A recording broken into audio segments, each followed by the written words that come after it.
और बात करेंगे मिशन रोजगार के तहत सीएम योगी ने आज स्टाफ नर्सों को नियुक्ति पत्र बांटे और प्रदेश की जनता को संदेश भी दिया है कि जो प्रदेश 2017 के पहले बीमारू राज्य हुआ करता था, आज वहां रोजगार के लिए अपार संभावनाएं हैं।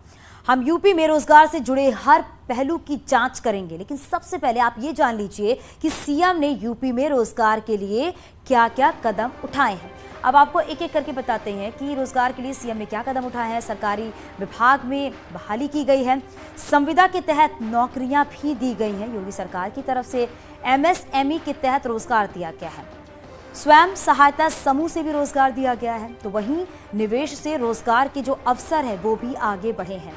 2023 में ग्लोबल इन्वेस्टर समिट रोजगार मेला चलाया जाएगा। तो क्या कुछ अहम कदम उठाए गए हैं योगी सरकार की तरफ से, ये हम आपको ग्राफिक्स के जरिए समझा रहे हैं। अभी मिल सका। प्रदेश के अंदर नौकरी और रोजगार की संभावनाएं कभी कम नहीं हो सकती। मैं प्रारंभ से इस बात को मानता रहा हूं, क्योंकि उत्तर प्रदेश तो अनंत संभावनाओं वाला प्रदेश है। दुनिया की सबसे अच्छी उर्वरा भूमि हमारी है, सबसे अच्छा जल संसाधन हमारे पास है, सबसे अच्छा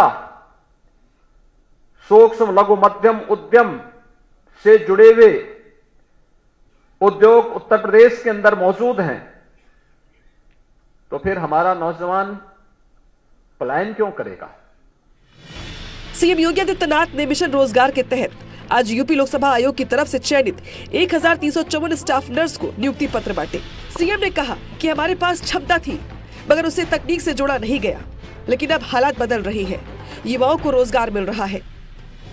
हमारे पास वो पोटेंशियल थी, लेकिन उसे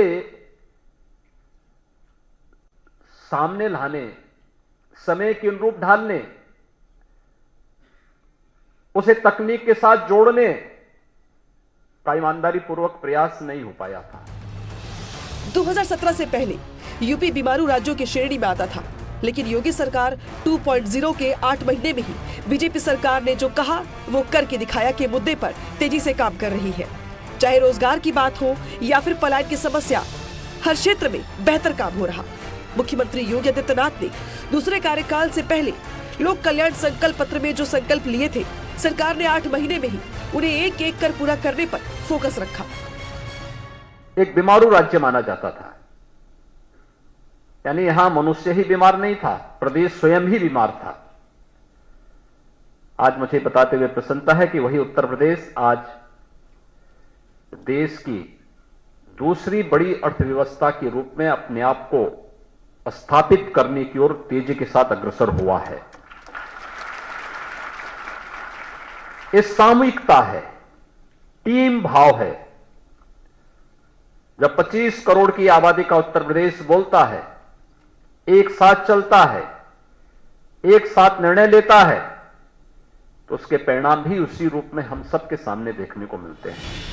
4 जनवरी 2023 में होने वाले ग्लोबल इन्वेस्टर समिट से पहले 2 दर्जन से अधिक नीतियों को अपग्रेड किया जा रहा है, लेकिन ये भी जानना जरूरी है कि अब तक कहां-कहां और किन-किन कंपनियों से निवेश के प्रस्ताव आए हैं। 55 कंपनियों से 45,000 करोड़ के निवेश का प्रस्ताव, 94,632 करोड़ का निवेश आईटी इलेक्ट्रॉनिक्स सेक्टर में, 5 साल में 4,68,000 करोड़ के एमओयू पर साइन, 3,82,000 करोड़ की परियोजनाएं धरातल पर। ईज ऑफ डूइंग बिजनेस के तहत करीब 300 रिफॉर्म्स लागू। योगी सरकार के दूसरे कार्यकाल में केवल 6 महीने में ही सेवा योजना के तहत रोजगार मेले के जरिए 93,000 से ज्यादा युवाओं को रोजगार मिला, जबकि करियर काउंसलिंग के तहत 1,42,000 से अधिक लोगों को मार्गदर्शन मिला, जिसका आंकड़ा और तेजी से आगे बढ़ रहा है। सीएम योगी का मकसद है कि प्रदेश में ज्यादा से ज्यादा निवेश आए और युवाओं को रोजगार मिल सके, जिससे पलायन जैसी समस्या से आसानी से निपटा जा सके। और मुख्यमंत्री इस दिशा में नियुक्ति पत्र बांटकर युवाओं का हौसला अफजाई करते रहे। Bureau report, news 18।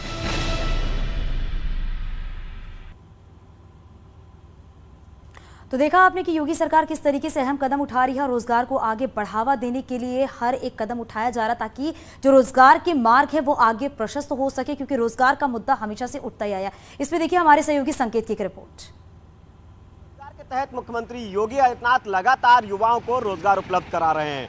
Uttar Pradesh में अगर हम आंकड़ों पर गौर करें तो मुख्यमंत्री योगी आदित्यनाथ ने वर्ष 2017 से अभी तक 1,61,00,000 से ज़्यादा युवाओं को रोजगार दिया है और रोजगार देने की यह प्रक्रिया उत्तर प्रदेश सरकार की लगातार जारी है।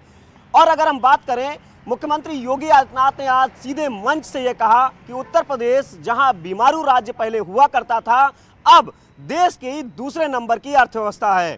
कैमरामैन अनिल के साथ संकेत मिश्रा, न्यूज़ 18 लखनऊ। और चलिए आगे बढ़ते बात कर लेते हैं। मैनपुरी के रण में चाचा भतीजे ने आज एकजुटता का संदेश दिया। हर उस शिकवे गिलों को भुला दिया गया जिसके चलते आए दिन यादव कुनबे पर सवाल उठते रहे हैं।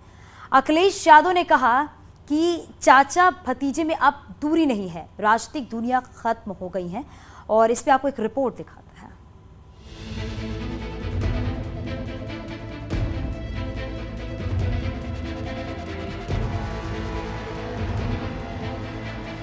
पहले मैनपुरी की जनता का अभिवादन, फिर रामगोपाल यादव के चरण स्पर्श और आखिरी में चाचा शिवपाल का आशीर्वाद। यादव परिवार की ये तस्वीर वो है जिसने उन दूरियों को एक पल में मिटा दिया जो कुछ वक्त से चाचा भतीजे के बीच दीवार बनकर खड़ी थी। अखिलेश की ये पहल उस राजनीतिक पृष्ठभूमि को तैयार कर रही है जिससे मुलायम सिंह यादव के मान सम्मान को बचाया जा सके, उन्हें जीत की श्रद्धांजलि दी जा सके और उस आशंकाओं पर विराम लगाया जा सके जिसकी इन दिनों राजनीतिक गलियारों में खूब चर्चा चल रही है। चाचा और भतीजे में दूरियां नहीं थी, राजनीति में दूरियां थी। चाचा भतीजे में मैंने कभी दूरी नहीं मानी और मुझे खुशी इस बात की है कि राजनीति की भी दूरियां आज खत्म हो गई। इसके लिए मैं बहुत बहुत धन्यवाद देता हूं। अब घबराहट तो बीजेपी को हो रही होगी और इसलिए भी घबराहट हो रही होगी कि वो जानते हैं कि जसवंत नगर ने अगर मन बना लिया और करहल साथ चल दिया, मैनपुरी ठीक हो गई, किसने के लोग मन बनाए बैठे हैं और भूगांव भी जीते जा रहे, तो सोचो परिणाम क्या होगा इस बार। अखिलेश यादव ने साफ कर दिया है कि चाचा शिवपाल से उनकी पर्सनल लेवल पर कोई दूरियां नहीं है।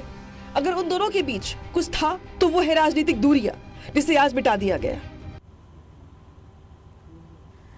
आगे भी खबरें जारी है। यहाँ रुकेंगे छोटे से ब्रेक के लिए, चलते लौट।